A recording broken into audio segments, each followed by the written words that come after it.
അവന് സ്തോത്രം. ദൈവ സന്നിധിയിൽ ദൈവവചനം പഠിക്കേണ്ടതിന് കടന്നു വന്ന എല്ലാവർക്കും ഞാൻ എൻ്റെ സ്നേഹവന്ദനം അറിയിക്കുന്നു. ദൈവവചനം പഠിക്കാനുള്ള നിങ്ങളുടെ താല്പര്യത്തിന് ഓർത്ത് ഞാൻ കർത്താവിന് നന്ദി കരയറ്റുന്നു. ഇന്ന് പൊതുവേ ദൈവവചനം പഠിക്കാനുള്ള വലിയ താല്പര്യമൊന്നും ആളുകൾക്ക് ഇല്ലാതെയാണ് നമ്മൾ കാണുന്നത്. ആ ദൈവവചനം പഠിക്കാൻ നമ്മൾ മനസ്സ് വയ്ക്കുമ്പോൾ കർത്താവ് നമ്മളോട് തീർച്ചയായിട്ടും സംസാരിക്കും. ദൈവത്തിൻ്റെ വചനത്തിലൂടെയാണ് കർത്താവ് നമ്മളോട് പ്രധാനമായും സംസാരിക്കുന്നത്. ഇത് സംസാരിച്ച വചനങ്ങളാണ്. ചിലപ്പോൾ ആളുകൾ പറയും എനിക്കിപ്പോൾ വെളിപ്പെടുത്തി കിട്ടിയതാണ് എന്നൊക്കെ പറഞ്ഞ് പുതിയ എന്തെങ്കിലുമൊക്കെ കാര്യങ്ങൾ പറയുന്നതൊക്കെ കേട്ടിട്ടുണ്ട്. അങ്ങനെ ഒത്തിരി നിങ്ങൾ പ്രസംഗങ്ങളിലൊക്കെ കേട്ട് കാണും. പ്രസംഗങ്ങളിലല്ല, ഈ കൾട്ട് ഗ്രൂപ്പുകളെല്ലാം പറയുന്നത് ദൈവം ഇപ്പം എനിക്ക് വെളിപ്പെടുത്തിയെന്നാണ്. ദൈവത്തിൻ്റെ ഒരു പ്രത്യേകത, അവൻ നേരത്തെ വെളിപ്പെടുത്തിയതിന് വിരോധമായിട്ട് ദൈവം എന്ത് ചെയ്യത്തില്ല, ഒരിക്കലും വെളിപ്പെടുത്തത്തില്ല. അതുകൊണ്ട് ഒരാൾ പറയുന്ന ദൈവത്തിൻ്റെ വചനമെന്ന് പറഞ്ഞ് ഒരാൾ പറയുന്ന വചനങ്ങൾ അല്ലെങ്കിൽ വാക്കുകൾ അല്ലെങ്കിൽ ആശയങ്ങൾ അത് ദൈവത്തിൽ നിന്ന് തന്നെയാണോ എന്നറിയാനുള്ള ഏറ്റവും പ്രധാനപ്പെട്ട ഉപാധി അത് ഓൾറെഡി ദൈവം സംസാരിച്ച ദൈവവചനത്തിന് അനുസൃതമാണോ ഇല്ലയോ എന്ന് നോക്കുക എന്നുള്ളതാണ്. അത് നമ്മൾ ടെസ്റ്റ് ചെയ്തുകൊണ്ടിരിക്കണം, അത് ചെക്ക് ചെയ്യണം, അത് നമ്മൾ നോക്കണം. അത് നോക്കണമെങ്കിൽ ദൈവവചനത്തെക്കുറിച്ചുള്ള നല്ലൊരു പരിജ്ഞാനം നമുക്ക് ആവശ്യമാണ്. തിയോളജി എല്ലാം കഴിഞ്ഞിട്ട് അങ്ങനൊന്നും അല്ല ഞാൻ പറഞ്ഞത്. ദൈവത്തിൻ്റെ വചനം വായിക്കുന്ന എല്ലാവരും അങ്ങനെ തിയോളജി പറഞ്ഞവരോ അറിയാവുന്നവരോ ഒന്നുമല്ല. നിങ്ങൾ പലർക്കും അറിയാവുന്നതുപോലെ ഞാൻ ഈ ആഫ്രിക്കയിൽ പോകുന്ന സമയത്ത് അവിടെ തിയോളജിയൊക്കെ പറഞ്ഞാൽ ആർക്ക് എന്തെങ്കിലും മനസ്സിലാവും? ഒന്നും മനസ്സിലാകത്തില്ല. അവരുടെ അടുത്ത് ദൈവവചനം സിമ്പിളായിട്ട് പറഞ്ഞാൽ, ഒന്നാമത്തെ കാര്യം ഇത് സിമ്പിളായിട്ടാണ് വേദപുസ്തകം എഴുതാൻ തിരഞ്ഞെടുത്ത ആളുകളെ നമ്മൾ പഠിച്ചു നോക്കിക്കഴിഞ്ഞാൽ എല്ലാം സാധാരണക്കാരാണ്, വെരി നോർമൽ പീപ്പിൾ. പുതിയ നിയമത്തിലും പഴയ നിയമത്തിലും. പഴയ നിയമത്തിൽ മോശ എഴുതിയ ചില കാര്യങ്ങൾ പക്ഷേ മോശ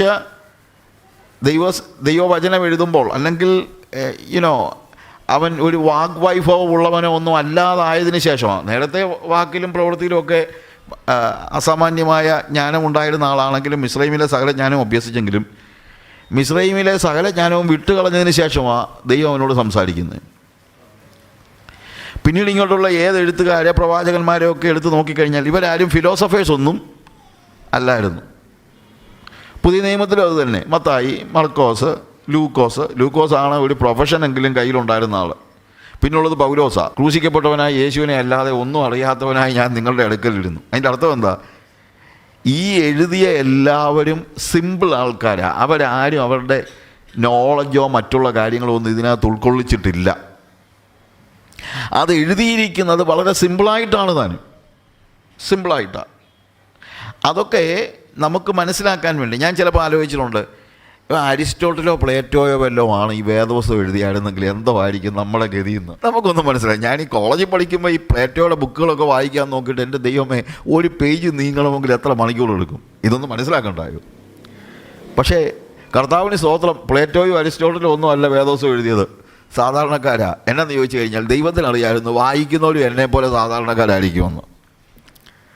അപ്പോൾ അതുകൊണ്ട് സാധാരണക്കാരായ നമുക്ക് മനസ്സിലാകത്തക്ക നിലയിൽ സിമ്പിളായിട്ട് വേദപുസ്തകം വെളിപ്പെടുത്തി കിട്ടിയിരിക്കുന്നു. സിമ്പിളായിട്ട് ഞാൻ പറഞ്ഞത്, അതുകൊണ്ട് ഇത് സിമ്പിളായിട്ട് തന്നെ വായിക്കുകയും വേണം. നമ്മളുടെ ഒരു പ്രശ്നം ഇതിനകത്ത് ഏതാണ്ട് ഗൂഢാർത്ഥമൊക്കെ ഉണ്ടെന്ന് വെച്ചുകൊണ്ടാണ് വായിക്കാൻ തന്നെ തുടങ്ങുന്നത്. പല പ്രസംഗകരും ആ രീതിയിലാണ് ഇതിനെ പ്രസൻറ്റ് ചെയ്യുന്നത്. ഇത് നിങ്ങൾക്കൊന്നും മനസ്സിലാകത്തില്ല, ഇതൊക്കെ ഞങ്ങൾ പഠിച്ച് എല്ലാം കഴിഞ്ഞിട്ട് വന്നതാണെന്നൊക്കെ വെച്ചുകൊണ്ട്. അങ്ങനെയൊന്നുമല്ല. ദൈവവചനം അറിയാനുള്ള ഏറ്റവും നല്ല മാർഗം സിമ്പിളായിട്ട് അതിനെ അപ്രോച്ച് ചെയ്യുക എന്നുള്ളതാണ്. അങ്ങനെ അപ്രോച്ച് ചെയ്താൽ ദൈവത്തിൻ്റെ പരിശുദ്ധാത്മാവ് അതിൻ്റെ ഏത് നിലയിൽ വേദപുസ്തകം ദൈവത്തിൻ്റെ പരിശുദ്ധാത്മാവിനാൽ നിറഞ്ഞ് ആളുകൾ പരിശുദ്ധാത്മ നിവേശിതരായി എഴുതിയോ അതേ അർത്ഥത്തിൽ ദൈവത്തിൻ്റെ പരിശുദ്ധാത്മാവ് സിമ്പിളായിട്ട് നമുക്ക് മനസ്സിലാക്കി തരും. അങ്ങനെ ദൈവത്തിൻ്റെ വചനം നമ്മൾ മനസ്സിലാക്കി കഴിഞ്ഞാൽ നമ്മുടെ അടുത്ത് ഒരു ദുരുപദേശക്കാരനും കയറി വരാൻ കഴിയില്ല. അത് നമ്മൾ മനസ്സിലാക്കണം.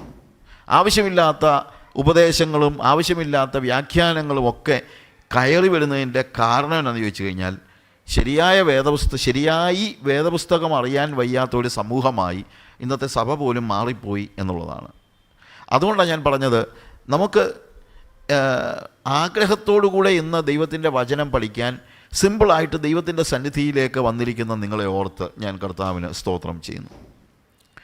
ഈ വേദപുസ്തക പഠന പരമ്പരയിൽ നമ്മൾ പ്രധാനമായും പഠിക്കാൻ ഉദ്ദേശിക്കുന്നത് ഇതേപോലെ തന്നെ ഒരു സിമ്പിളായിട്ടുള്ള കാര്യമാണ്. പക്ഷേ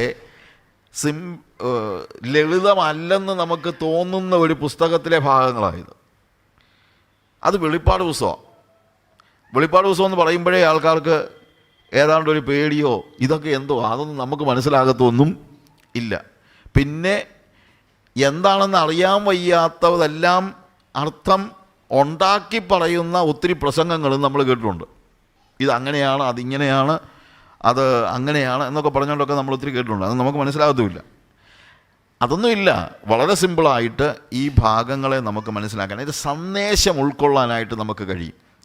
അതിൽ തന്നെ ഏറ്റവും ലളിതമായി അതിൻ്റെ ആദ്യത്തെ 3 അധ്യായങ്ങൾ നമ്മൾ വായിക്കുമ്പോൾ വളരെ ലളിതമായി വേദപുസ്തകത്തിൽ, വെളിപ്പാട് പുസ്തകത്തിൽ നമുക്കൊരു സന്ദേശം നൽകിയിട്ടുണ്ട്. ആ സന്ദേശം ആ കാലയളവിൽ നിലവിലുണ്ടായിരുന്ന 7 സഭകൾക്കുള്ള ദൂതുകളാണ് എന്ന് നമുക്ക് മനസ്സിലാക്കാനായിട്ട് കഴിയും. അപ്പോൾ 7 സഭകൾക്കുള്ള, അവിടെ ആ സഭകളുടെ പേരൊക്കെ പറഞ്ഞിട്ടുണ്ട്. അതിൻ്റെ വെളിപ്പാട് പുസ്തകത്തിൻ്റെ 1-ാം അധ്യായത്തിൽ തന്നെ അവിടെ കർത്താവ് പറയുന്ന ഒരു കാര്യം 11-ാമത്തെ വാക്യത്തിൽ, നീ കാണുന്നത് ഒരു പുസ്തകത്തിൽ എഴുതി എഫെസോസ്, സ്മിർന്ന, പെർഗമോസ്, തുയഥൈര, സെർദീസ്, ഫിലദൽഫിയ, ലവോദിക്യ എന്ന 7 സഭകൾക്കും അയക്കുക. ഓക്കെ. അപ്പോൾ ഈ പറഞ്ഞിരിക്കുന്ന, അല്ലെങ്കിൽ കർത്താവ് വെളിപ്പെടുത്തിയതായ, യോഹന്നാന് കർത്താവ് കാണിച്ചു കൊടുത്തതായ സകല കാര്യങ്ങളും ഈ 7 സഭകൾക്ക് നീ അയച്ചു കൊടുക്കണം. ഈ 7 സഭകൾക്കുമുള്ള സ്പെസിഫിക്കായിട്ടുള്ള ദൂതുകൾ 2-3 അധ്യായങ്ങളിലുണ്ട്. അതാണ് നമ്മളുടെ ഈ വേദപഠന പരമ്പരയിൽ നമ്മൾ പഠിക്കാൻ ഉദ്ദേശിക്കുന്നത്. എന്നാൽ അതേസമയം നമ്മൾ ഓർക്കേണ്ട ഒരു കാര്യമുണ്ട്. ഇത് ഓരോ സഭകൾക്കും എഴുതുമ്പോഴും അത് മറ്റൊരാൾക്ക് പ്രസക്തമല്ലെന്ന് ചിന്തിക്കരുത്. എഫേസോസിലെ സഭയുടെ ദൂതൻ എഴുതിയ കാര്യം അല്ലെങ്കിൽ ആ കാര്യം മറ്റുള്ള സഭകളും കൂടെ അറിയേണ്ടതാണ്, അവരും കൂടെ വായിക്കേണ്ടതാണ്. നമ്മുടെ ഒരു ചിന്ത ആരെ അഡ്രസ്സ് ചെയ്തിരിക്കുന്നു അവർ മാത്രം വായിച്ചാൽ മതിയെന്ന്. ഇപ്പം തമാശയ്ക്ക് ഒരാളോട് ഇങ്ങനെ എന്തോ കൊരിന്ത്യ ലേഖനത്തിൽ നിന്നൊരു വാക്യം പറഞ്ഞ് വായിച്ചപ്പോഴത്തേക്ക് അത് കൊരിന്ത്യർക്കുള്ളതല്ലേ? പൊതുവേ ഉള്ള ഒരു സംശയമാണ്. അതിപ്പോൾ കൊരിന്ത്യർക്ക് എഴുതിയല്ലേ, നമ്മളെന്തിനാണ് അത് നോക്കുന്നത്? പണ്ടാരോ ചോദിച്ച പോലെ കൊരിന്ത്യർക്ക് എഴുതിയ ലേഖനം കോഴഞ്ചേരിക്കാരൻ എന്തിനാടാ?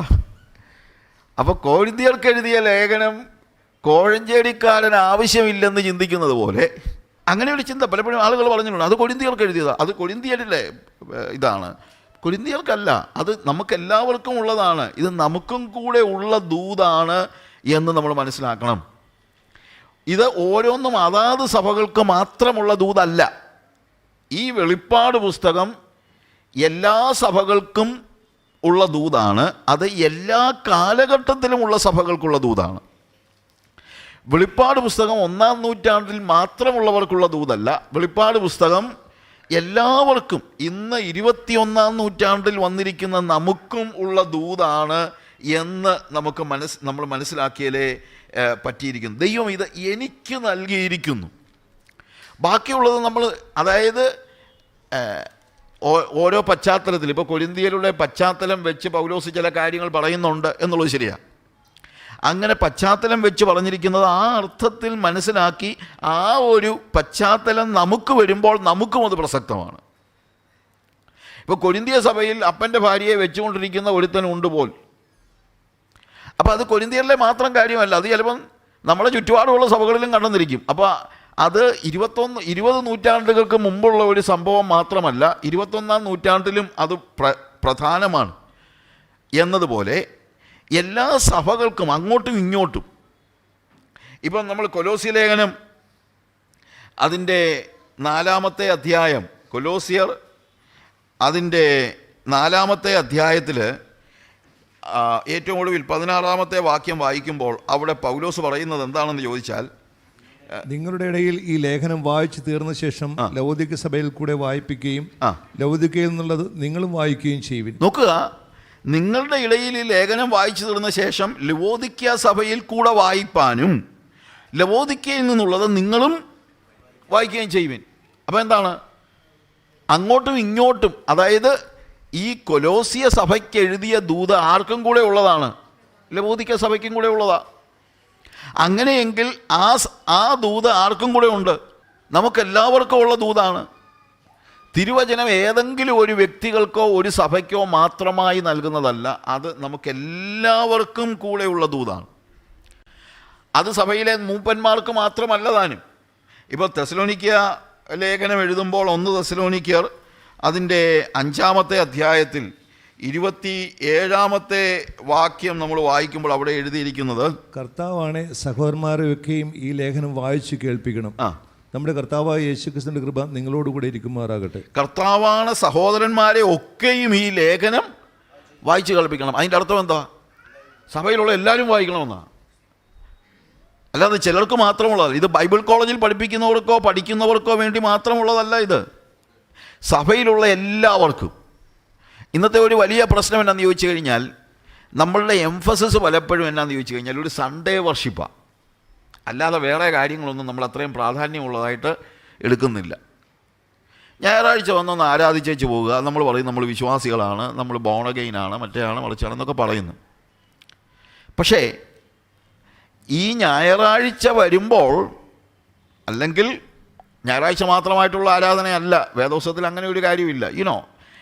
കൂട്ടായ്മയെന്ന് പറയുന്നത് എപ്പോഴും ഉണ്ടാകേണ്ടതാണ്. അങ്ങനെ ഉണ്ടാകുമ്പോൾ ഈ ദൈവത്തിൻ്റെ വചനം എന്തു ചെയ്യണം? പഠിക്കണം, വായിച്ച് കേൾക്കണം, എല്ലാവരും കേൾക്കണം. ഈ വചനം എല്ലാവർക്കും വേണ്ടിയുള്ളതാണെന്ന് മനസ്സിലാക്കണം, നമുക്കെല്ലാവർക്കും പ്രസക്തമാണെന്ന് മനസ്സിലാക്കണം.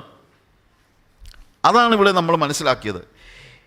എന്നാൽ ഞാൻ പറഞ്ഞല്ലോ മുമ്പ്, ഇതിൻ്റെ വ്യാഖ്യാനങ്ങൾ വരുമ്പോഴത്തേക്ക് നമുക്ക് ചില ആളുകൾ ഇതിനെ അങ്ങ് വ്യാഖ്യാനിച്ച് ചില വ്യാഖ്യാനങ്ങൾക്ക് വലിയ തെറ്റ് കാണത്തില്ല. ഞാൻ പലപ്പോഴും ആലോചിച്ചിട്ടുണ്ട്, ചില വ്യാഖ്യാനങ്ങൾ തെറ്റായിരിക്കണമെന്ന് നിർബന്ധമില്ല. പക്ഷെ തെറ്റല്ലാത്ത ചില വ്യാഖ്യാനങ്ങൾക്ക് തന്നെ ഉണ്ടാകുന്ന ഒരു പ്രശ്നമുണ്ട്, എംഫസിസ് മാറിപ്പോകും. അതൊരു വലിയ പ്രശ്നമാണ്. എന്ത് ലക്ഷ്യത്തോടുകൂടെ ദൈവത്തിൻ്റെ വചനം എഴുതിയോ ആ സന്ദേശം നമ്മളങ്ങ് മറന്നുപോകും.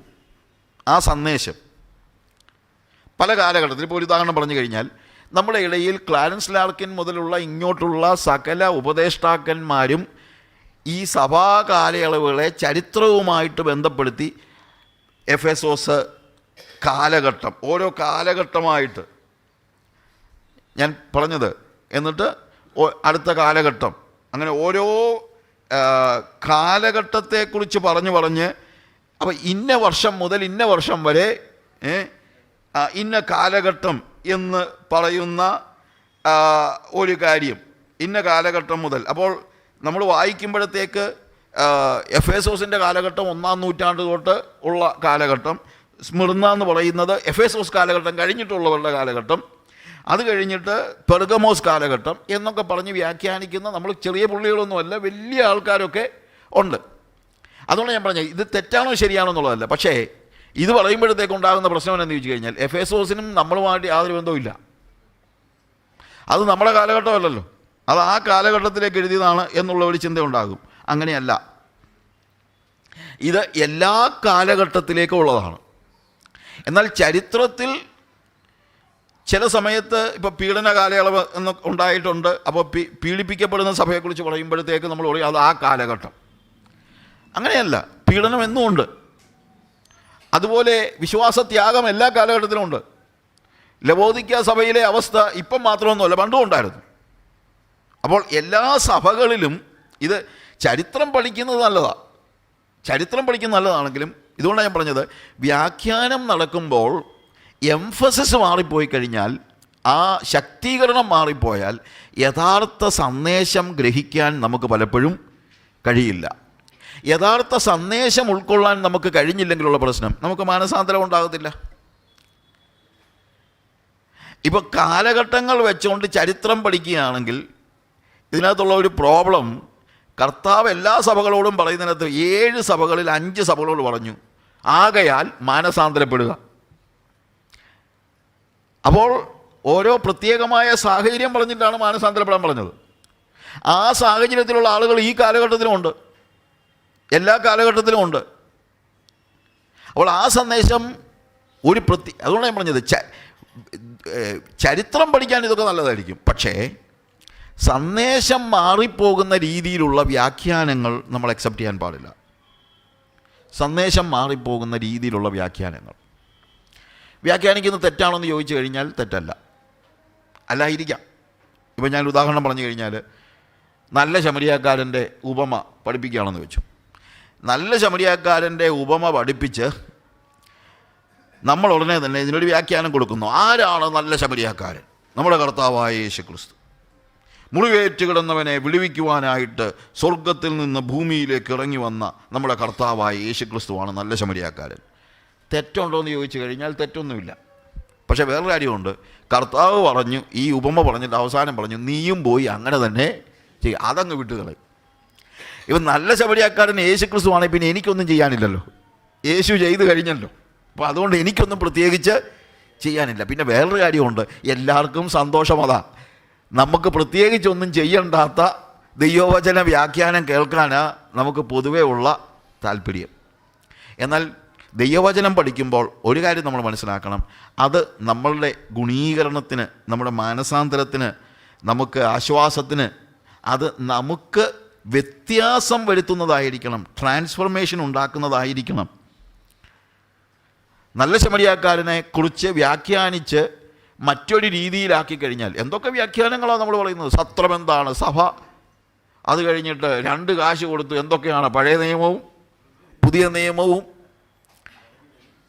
മടങ്ങി വരും, എന്തെല്ലാം വ്യാഖ്യാനങ്ങളുണ്ട്. അപ്പോൾ പഴയ നിയമവും പുതിയ നിയമവും 2 കാശ്. അപ്പോൾ ചിലപ്പോൾ ആളുകൾ ചോദിക്കും, അങ്ങനെയാണെങ്കിൽ മടങ്ങി വരുമ്പോൾ ഞാൻ തരാമെന്ന് പറഞ്ഞത് എന്തുവാ? ഇല്ലേ? ഓരോന്നിനും ഇങ്ങനെ വിപുലമായിട്ട് വ്യാഖ്യാനം ഉണ്ടാക്കി പോകുമ്പോഴത്തേക്ക് ഇത് കേൾക്കാൻ രസമാണെന്നുള്ളതല്ലാതെ യഥാർത്ഥത്തിൽ കർത്താവ് ഉദ്ദേശിച്ച സന്ദേശം മാറിപ്പോവുകയും നമ്മുടെ ജീവിതം രൂപാന്തരപ്പെടാതെ നഷ്ടപ്പെട്ടു പോവുകയും ചെയ്യും. അതുണ്ടാകരുത്. അതുകൊണ്ടാണ് ഞാൻ പറഞ്ഞത്, വേദവസം പഠിക്കുമ്പോൾ അതിൻ്റെ ഋജുവായ സ്ട്രെയിറ്റ് ആയിട്ടുള്ള മീനിങ് നമ്മൾ മനസ്സിലാക്കി നമുക്കത് രൂപാന്തരീകരണത്തിന് കാരണമാകണം. ഇവിടെ 7 സഭകളെക്കുറിച്ചുള്ള ദൂത് നമ്മൾ പഠിക്കുമ്പോൾ അതാണ് ഇതിനകത്തെ ഏറ്റവും പ്രധാനപ്പെട്ട കാര്യമായിട്ട് നമ്മൾ ഉദ്ദേശിക്കുന്നത്. നമുക്കൊരു രൂപാന്തരം ഉണ്ടാകണം. നമ്മൾ ഈ സഭകളിൽ, ഈ പറയുന്ന സഭകളുടെ ഓരോ ദൂതിലും നമുക്കുള്ള അവസ്ഥ എന്താണ്, ഇതിനകത്ത് ഏതിനോടാണ് നമ്മൾ ഐഡൻറ്റിഫൈ ചെയ്യുന്നത് എന്ന് നോക്കണം. ഏതെങ്കിലും ഒരു സഭയ്ക്ക് മാത്രമുള്ള ദൂതല്ല എന്ന് ഞാൻ പറഞ്ഞല്ലോ, ഇതെല്ലാ സഭകൾക്കും ഉള്ളതാണ്. ഓരോ സഭയുടെ ദൂതും പറഞ്ഞു കഴിഞ്ഞിട്ട് കർത്താവ് പറഞ്ഞു നിർത്തുന്ന വാക്കുകൾ എന്താണ്? 2-ാമത്തെ അധ്യായത്തിൻ്റെ തന്നെ 7-ാമത്തെ വാക്യം വായിക്കുമ്പോൾ അവിടെ എഴുതിയിരിക്കുന്നത്, അത് ഞാനും പകയ്ക്കുന്നു, ആത്മാവ് സഭകളോട് പറയുന്നത് എന്തെന്ന് ചെവിയുള്ളവൻ കേൾക്കട്ടെ. സഭയോട് പറയുന്നതല്ല, സഭകളോട്. എന്ത് ക്ലിയറായി ഇവിടെ? അത് താഴോട്ടുള്ള എല്ലാ വാക്യങ്ങളിലും 11-ാം വാക്യം വായിക്കുമ്പോഴും ആത്മാവ് സഭകളോട് പറയുന്നത് എന്തെന്ന് ചെവിയുള്ളവൻ കേൾക്കട്ടെ. 17-ാമത്തെ വാക്യം വായിക്കുമ്പോഴും അവിടെയും പറയുന്നത് ആത്മാവ് സഭകളോട് പറയുന്നത് എന്തെന്ന് ചെവിയുള്ളവൻ കേൾക്കട്ടെ. 29-ാമത്തെ വാക്യം പറഞ്ഞു നിർത്തുന്നത് ആത്മാവ് സഭകളോട് പറയുന്നത് എന്തെന്ന് ചെവിയുള്ളവൻ കേൾക്കട്ടെ. ഓരോ സഭയോടും, എല്ലാ സഭയോട് പറയുമ്പോഴും അവസാനം പറഞ്ഞു നിർത്തുന്നതാണ് ആത്മാവ് സഭകളോട് പറയുന്നത് എന്തെന്ന് ചെവിയുള്ളവൻ കേൾക്കട്ടെ. 3-ാം അധ്യായത്തിൻ്റെ 6-ാമത്തെ വാക്യം വായിക്കുമ്പോൾ ആത്മാവ് സഭകളോട് പറയുന്നത് എന്തെന്ന് ചെവിയുള്ളവൻ കേൾക്കട്ടെ. 13-ാമത്തെ വാക്യം വായിക്കുമ്പോൾ അവിടെയും കാണുന്നു ആത്മാവ് സഭകളോട് പറയുന്നത് എന്തെന്ന് ചെവിയുള്ളവൻ കേൾക്കട്ടെ. 22-ാമത്തെ വാക്യം പറഞ്ഞു നിർത്തുന്നത്, അതായത് 7 സഭകൾക്കുമുള്ള ദൂത് പറഞ്ഞു കഴിഞ്ഞ് ഏറ്റവും ഒടുവിൽ പറഞ്ഞു നിർത്തുന്ന കാര്യം എന്താണ്? ആത്മാവ് സഭകളോട് പറയുന്നത് എന്തെന്ന് ചെവിയുള്ളവൻ കേൾക്കട്ടെ. ചെവിയുള്ളവൻ കേൾക്കട്ടെ. ഞാനൊരു സ്റ്റോറി ഇങ്ങനെ കേട്ടിട്ടുണ്ട്. ഒരു കൂട്ടുകാരൻ്റെ നിർബന്ധത്തിന് വഴങ്ങി ഒരു യുവാവ് ഒരു മീറ്റിങ്ങിന് പോയി. അവന് പോകാൻ യാതൊരു ഇഷ്ടവും ഇല്ലായിരുന്നു. കൂട്ടുകാരൻ വിളിച്ചതുകൊണ്ട് മാത്രം പോയതാണ്. അവിടെ പോയി ദൈവവചനം പറയാൻ തുടങ്ങിയപ്പോഴത്തേക്ക് ഇവനിത് കേൾക്കാൻ താല്പര്യമില്ലാത്തത് കൊണ്ട് എന്ത് ചെയ്യുന്നറിയാമോ, ചെവി അങ്ങ് പൊത്തിപ്പിടിച്ചു. അങ്ങനെ ചെവി പൊത്തിപ്പിടിച്ച് പ്രസംഗം കേൾക്കാതിരിക്കാൻ നോക്കുക മനഃപൂർവ്വമായിട്ട്. അന്നേരമാണ് മൂക്കയിലൊരു ഈച്ച വന്നിരുന്നത്. അപ്പോൾ അവൻ എന്ത് ചെയ്തു, ഒരു കൈ കൊണ്ട് മാറ്റി. അന്നേരം ചെവി തുറന്നല്ലോ. അന്നേരം പ്രസംഗിക്കുന്ന ആൾ പറയാ, ചെവി ഉള്ളവൻ കേൾക്കട്ടെ എന്ന്. അപ്പോൾ ഇതൊരു വലിയ സന്ദേശമാണ്. എന്ത്? ചെവി ഉള്ളവൻ കേൾക്കട്ടെ എന്ന് വെച്ചാൽ അതിൻ്റെ അർത്ഥം എന്താണ്? ഇത് മനസ്സിലാക്കാൻ ചെവി ഉള്ളവൻ എന്ന് പറയുന്നത്, എല്ലാവർക്കും ചെവിയുണ്ട്, പക്ഷെ അതല്ല ഇതിനകത്തെ അർത്ഥം. കേൾക്കാൻ ആഗ്രഹമുള്ളവർ, സ്വീകരിക്കാൻ മനസ്സുള്ളവർ എന്ന അർത്ഥത്തിലാണ് ഇവിടെ പറയുന്നത്. സ്വീകരിക്കാൻ മനസ്സുള്ളവൻ. നമ്മൾ ദൈവത്തിൻ്റെ വചനം കേൾക്കാൻ ദൈവത്തിൻ്റെ സന്നിധിയിൽ വന്നിരിക്കുമ്പോൾ എങ്ങനെയുള്ളവരായിരിക്കണം? കേൾക്കാൻ ചെവിയുള്ളവരായിരിക്കണം, സ്വീകരിക്കാൻ മനസ്സുള്ളവരായിരിക്കണം. ഇന്ന് ഞാനിത് പറയുമ്പോൾ, ഇത് നിങ്ങൾ കേൾക്കുമ്പോൾ നമ്മൾ മനസ്സിലാക്കണം, ഇത് കേട്ടേച്ച് പോകാനുള്ളതല്ല. എല്ലാ രീതിയിലും നമുക്കുള്ള ഒരു എക്സോട്ടേഷനാണ്, ഒരു പ്രബോധനമാണ്. അത് കേൾക്കാനുള്ള ഒരു ചെവി നമുക്കുണ്ടായിരിക്കണം. കേൾക്കാനുള്ള ചെവി എന്ന് പറഞ്ഞു കഴിഞ്ഞാൽ അത് ഉൾക്കൊള്ളുവാൻ, അനുസരിക്കുവാൻ ഉള്ള വലിയ മനസ്സുണ്ടായിരിക്കണം. ഇന്നിവിടെ വന്നിരിക്കുന്നവരോട് ഞാൻ പറയുന്ന കാര്യം അതാണ്. ഇന്ന് കേൾക്കുന്ന ആളുകളോട്, നമ്മൾ ഇവിടെ നടക്കുന്ന ഈ ബൈബിൾ ക്ലാസ് ഒരു ചരിത്ര പഠനമല്ല. ഇവിടെ നടക്കുന്ന ഈ ബൈബിൾ ക്ലാസ്, ചരിത്രം പറയുന്നതിനകത്ത് തെറ്റൊന്നും ഞാൻ പറഞ്ഞൊന്നുമില്ല, കുറേ വിജ്ഞാനം പകർന്നു കിട്ടാൻ വേണ്ടിയുള്ള കാര്യവുമല്ല.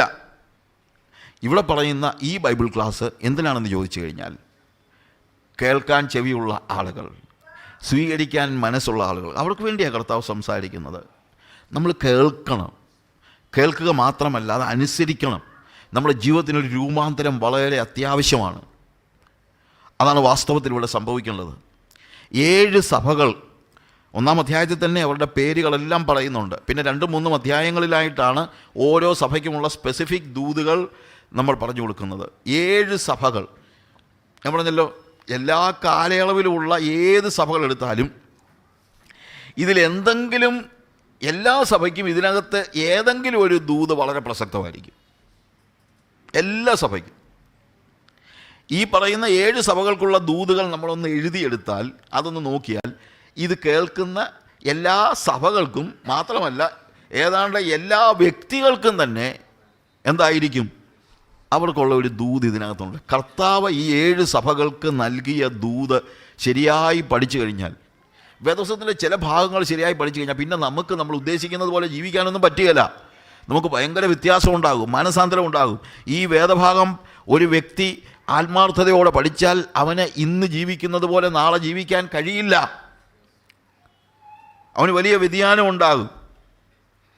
അപ്പോൾ ഏതെങ്കിലും ഒരു കാലഘട്ടത്തിലേക്ക് മാത്രമുള്ളതല്ല എന്ന് ഞാൻ പറയാൻ കാര്യം, എല്ലാ സഭകൾക്കും ഒരുപോലെ ഇത് പ്രസക്തമാണെന്ന് പറയാൻ കാര്യം, എല്ലാ സഭകൾക്കും.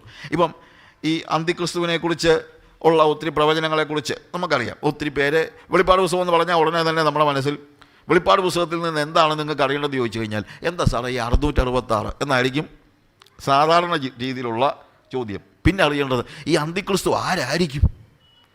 എന്നാൽ അന്തിക്രിസ്തു ആരെങ്കിലും ആകട്ടെ, എതിർ ക്രിസ്തു എന്നുള്ള അർത്ഥത്തിലാണ് അവിടെ ഉപയോഗിക്കുന്നത്. ഞാനതിനെക്കുറിച്ച് നേരത്തെ വിശദീകരിച്ചിട്ടുണ്ട്. എതിർ ക്രിസ്തുക്കൾ, ആൻറ്റി ക്രൈസ്റ്റ് എന്നുള്ളത് അന്തിക്രിസ്തു എന്ന് മലയാളത്തിൽ പറഞ്ഞതായി പ്രശ്നമുണ്ടായത്. ആൻറ്റി ക്രൈസ്റ്റ് എന്ന് പറയുന്നത് എന്താണ്? എതിർ ക്രിസ്തുക്കൾ. ആൻറ്റി ക്രൈസ്റ്റ് എന്ന് തന്നെ പറയുന്നുണ്ട്, എതിർ ക്രിസ്തുക്കൾ.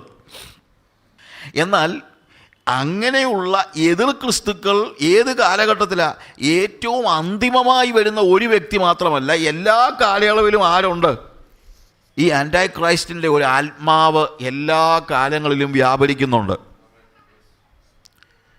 ഡിട്രിച്ച് ബോൺഹോഫർ എന്ന് പറയുന്ന ദൈവദാസൻ, അദ്ദേഹം ജർമ്മനിയിലെ ഒരു ദൈവദാസനായിരുന്നു. ഹിറ്റ്ലറിൻ്റെ കാലയളവിൽ ഹിറ്റ്ലർ അദ്ദേഹത്തെ കൊന്നുകളഞ്ഞു. രക്തസാക്ഷി മരണം വരിച്ച ആളാണ്. അനേക നാളുകൾ ജയിലിൽ കിടന്നു. അതിനുശേഷം അദ്ദേഹത്തെ കൊന്നുകളഞ്ഞു. ഹിറ്റ്ലറിനെ കുറിച്ച് ഡിട്രിച്ച് ബോൺഹോഫർ പറഞ്ഞു, ഹി ഈസ് ആൻറ്റി ക്രൈസ്റ്റ് എന്ന്. അവൻ എതിർ ക്രിസ്തുവാണ്. അപ്പോൾ ഡിട്രീച്ച് ബോൺഹോഫറിൻ്റെ പുസ്തകമുണ്ട്, ഒത്തിരി പുസ്തകങ്ങൾ നമ്മൾ ഇന്ന് കോസ്റ്റ് ഓഫ് ഡിസൈപ്പിൾഷിപ്പാണ് അദ്ദേഹത്തിൻ്റെ ഏറ്റവും പ്രധാനപ്പെട്ട പുസ്തകം. നമ്മളെല്ലാവരും വായിക്കേണ്ട ഒരു പുസ്തകമാണ്. വരിക ക്രൂശിക്കപ്പെടുക എന്ന പേരിൽ അത് മലയാളത്തിൽ ഒരാൾ ട്രാൻസ്ലേറ്റ് ചെയ്തിരുന്നു. ഞാൻ എൻ്റെ കയ്യിൽ പണ്ട് അത് അവൈലബിൾ ആയിരുന്നു, ഇപ്പോൾ അത് അവൈലബിൾ ആണെന്ന് എനിക്ക് തോന്നുന്നില്ല. ബട്ട് സ്റ്റിൽ ഇംഗ്ലീഷ് ബുക്ക് വളരെ അവൈലബിൾ ആണ്. ദ കോസ്റ്റ് ഓഫ് ഡിസൈപ്പിൾഷിപ്പ്, അതാണ് ഡിട്രീച്ച് ബോൺഹോഫറിൻ്റെ ഏറ്റവും പ്രസക്തമായൊരു പുസ്തകം. ഇദ്ദേഹം വളരെ അറിയപ്പെടുന്ന ഒരു ദൈവശാസ്ത്രജ്ഞനായിരുന്നു. അതുകൊണ്ട് ആളുകൾ ചോദിച്ചു, നിങ്ങളൊരു ഇത്രയും പ്രഗത്ഭനായ ഒരു ദൈവശാസ്ത്രജ്ഞനായിട്ട് ഹിറ്റ്ലറാണ് അന്തിക്രിസ്തു എന്ന് നിങ്ങൾക്ക് എങ്ങനെ പോയിൻ്റ് ഔട്ട് ചെയ്യാൻ പറ്റും? നിങ്ങൾ എന്തിനാ ഒരാളെ ഇങ്ങനെ കോൺസെൻട്രേറ്റ് ചെയ്യുന്നത്? ഇത് ഓരോ കാലഘട്ടത്തിലും ഇതിങ്ങനെ പറഞ്ഞു പോന്നു. ഡിട്രീച്ച് ബോൺഹോഫർ പറഞ്ഞ കാര്യം അത് ശരിയായിരിക്കും, പക്ഷേ എനിക്ക് അന്തിക്രിസ്തു ഹിറ്റ്ലറാണെന്ന് എനിക്ക് കാര്യം. ആൻറ്റൈ ക്രൈസ്റ്റിനെ കുറിച്ച് വേദപുസ്തകം പറയുന്ന കാര്യങ്ങൾ, ആ പീഡനം, ഇതെല്ലാം ആര് അനുഭവിക്കുന്നുണ്ട്? ആ ഡിട്രീച്ച് ബോൺഹോഫർ ഉൾപ്പെടെയുള്ള ജർമ്മനിയിലെ സഭ അനുഭവിക്കുന്നുണ്ട്. അങ്ങനെയുള്ള ഒരു സാഹചര്യത്തിൽ എന്താണ് വെളിപ്പാട് പുസ്തകത്തിന്, ഞാൻ പറഞ്ഞത് വെളിപ്പാട് പുസ്തകത്തിന് 19-ാം നൂറ്റാണ്ടിലും 20-ാം നൂറ്റാണ്ടിലും അല്ലെങ്കിൽ 20-ാം നൂറ്റാണ്ടിൽ ഹിറ്റ്ലറിൻ്റെ കീഴിൽ സഫർ ചെയ്തതായ ജർമ്മൻ സഭയ്ക്ക് വേദപുസ്തകത്തിലെ വെളിപ്പാട് പുസ്തകം എങ്ങനെയാണ് പ്രസക്തമാകുന്നത്? നമുക്കറിയാം, എത്രയോ ആളുകളെ നമ്മൾ അന്തിക്രിസ്തുവാണെന്ന് പറഞ്ഞിട്ടുണ്ട്. അവരെല്ലാം പോയില്ലേ? സദ്ദാം ഹുസൈൻ ഉൾപ്പെടെ എല്ലാവരും പോയില്ലേ? ഇല്ലേ? അപ്പോൾ എന്താണ് പ്രസക്തി എന്ന് ചോദിച്ചു കഴിഞ്ഞാൽ, ഒന്ന്, പീഡനത്തിലിരിക്കുന്ന ഒരു ജനതയോടുള്ള സന്ദേശമാണ് വാസ്തവത്തിൽ വെളിപ്പാട് പുസ്തകം. 1-ാം നൂറ്റാണ്ടിൽ പീഡിപ്പിക്കപ്പെടുന്ന ഒരു സഭ, ആ സഭയ്ക്കുള്ള സന്ദേശം പീഡിപ്പിക്കപ്പെടുന്ന എല്ലാ കാലഘട്ടത്തിലെയും സഭയ്ക്കുള്ളതാണ്.